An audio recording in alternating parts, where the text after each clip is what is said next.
こんにちは、タキです。今日は外国人が使う変な日本語の話をします。間違ってはないんですけど、でも日本人にはちょっと不自然に聞こえる、そのギャップっていうのを話していきます。で、早速1個目から話していくんですけど、1個目が元気ですかです。これびっくりした人いるかもしれないんですけど、僕がこのエピソードを作ろうと思ったのも、この言葉がきっかけで、これどこで見たかっていうと、僕、昨日かな、どうやったらもっと聞きやすいポッドキャストになるのかなと思って、他の日本語を勉強してる人のためのポッドキャストの人の話し方とかを、そういう動画を見てたんですよ。で、すごいなーって思ってたけど、なんかちょっと違和感があって、これなんでだろうって思ったんですけど、これがこの元気ですかだったんですね。この元気ですかっていう言葉、結構みんな使ってて、でもこの言葉って正直人生であんまり使う機会ってないんですよ。外国人に言われたら、調子を聞くとかそういう文化あるじゃないですか、英語とかも。だから、外国の感じで聞いてくれてるんだろうなってわかるけど、もちろん意味は通じるんですけど、でも不自然なのは変わらないわけですよ。日本人にもし僕が言われたとしたら、正直俺なんか体調悪そうに見えるのかなとか、なんで健康状態を確認してくるんだろうって感じると思います。それぐらい違和感がある言葉なんですね。これ日本人が代わりに何を言うかっていうと、別に特別な言葉を使ってるわけじゃなくて、毎日会う人にはおはようとかお疲れとか、それだけで、成立するわけですよ。で、それ以上の言葉は別にいらなくて、で、元気ですかって使うときは、久しぶりに会ったとき、その時に、久しぶり、元気みたいな感じで言うことはあるし、これは僕も言います。でも、元気ですかっていうのを、毎日会う人とか頻繁に会う人に使うことはまずないし、だから元気ですかは使わない方がいいっていうか、その使う場面がほとんど存在しないんですよ。そんな久しぶりの人に毎回会うわけでもないじゃないですか。だから、元気ですかって日本人が聞いた時に思うことは、知らない人がほとんどだと思うんですけど、アントニオ猪木っていう人がいるんですけど、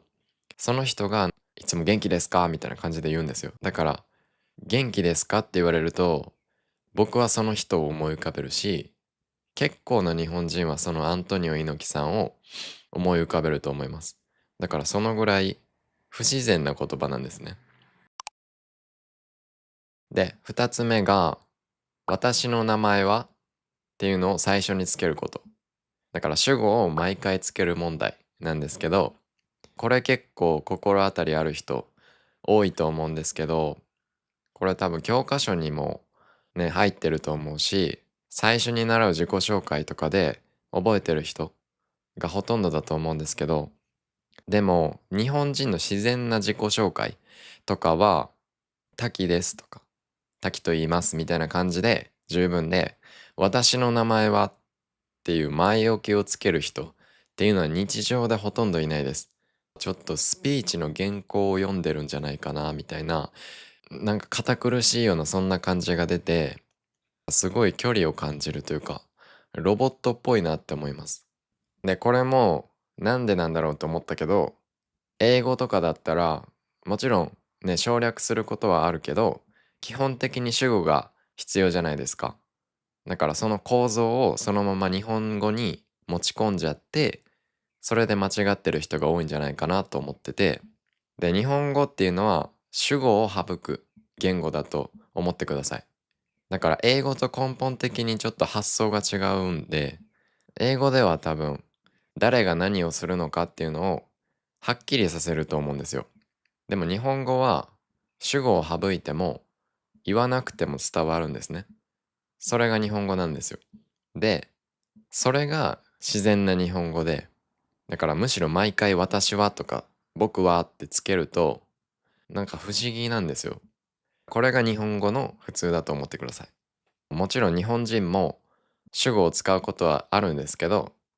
日本人が主語を使う場面っていうのは大きく3つあると思ってて、1つ目が私は行くけど彼は行かないみたいな感じで、誰かとの違いをはっきりさせたいとき、ここでの私っていうのには、他の人と違って自分はっていうニュアンスが含まれてるんですね。で、2個目が、例えば誰が作ったのこれって言われた時に、私が作りましたとか僕が作りましたって答える時、私がっていうことで、他の誰でもないよ、僕がやったよみたいな、自分がやったよっていう意味が強くなるから、こういう時は使います。3つ目が、フォーマルな場面。スピーチとかビジネスとかそういう場面。あとは初対面の時とかは主語をつけることが多いですかね。他にも使う場面っていうのはあると思うんですけど、こういう感じで、要するに意見とか周りと違うこだわりっていうのが続くことが多いです。この私はとか俺はとか僕はっていうのをつけると、だから主語ありっていうのはちょっと特別なニュアンスがつくというか、毎回つけるものではないです。最後なんですけど、これは話し言葉じゃなくて、文字を打つ時の話なんですけど、はははです。とか、あはは。これだから、メールとかそういう SNS で文字でやり取りする時の表現の問題なんですけど、これ意外とみんな使ってないですか？僕めっちゃ見たことあるんですけど、これもね、英語だと、ははって書いたり、母国語で笑い声とかを文字にする習慣っていうのは結構いろんな国であるんじゃないかなって思うんですけど、これを日本語に持ち込んでしまってると思うんですね。でも日本人は、はははっていうのを見たら、漫画とかそういうセリフっぽいなっていう感覚があるし、現実のその LINE とか、LINE っていうのは、ね、日本人が使ってるメールなんですけど、まずはははなんて一度も見たことないし、翻訳された文章っていう感じがしますね。なんか芝居っぽいなというか、まず使わないです。で、これはなんでこうなるのかなって考えた時に、日本人でメールのやり取りっていうのを実際にしたことない人が、そういう使い方をしてると思うんですよ。僕もね、英語を使う人とメールしてなかったら、ははとかの使い方もまず知らないし、だからチャットをする感覚っていうのが身についていないから、ここに自分の国の習慣、英語とかの習慣を取り入れちゃってて、そういう勘違いが起こってるんじゃないかなって思います。日本人はじゃあどうやって表現するのって思ったと思うんですけど、これ一番使うのが、わら、かっこわらとか。これはもうほとんど幅広い年代の人が使ってますね。で、まずこれを使っておけば間違いないです。で、日本人が使うやつがあと2種類ぐらいかな、あるんですけど、W っていうのも一時期よく使われてました。でも、これはなんか僕の周りではほぼ見かけないし、正直使ってる人もかなり減ってるんじゃないかなって思います、この W は。ネットとか YouTube とかでは見かけるけど、僕がメッセージのやり取りをするときに使ってる人はいないですね。もしかしたらいるかもしれないんですけど、少なくとも僕の周りにはいないです。で、もう一個が草っていう漢字。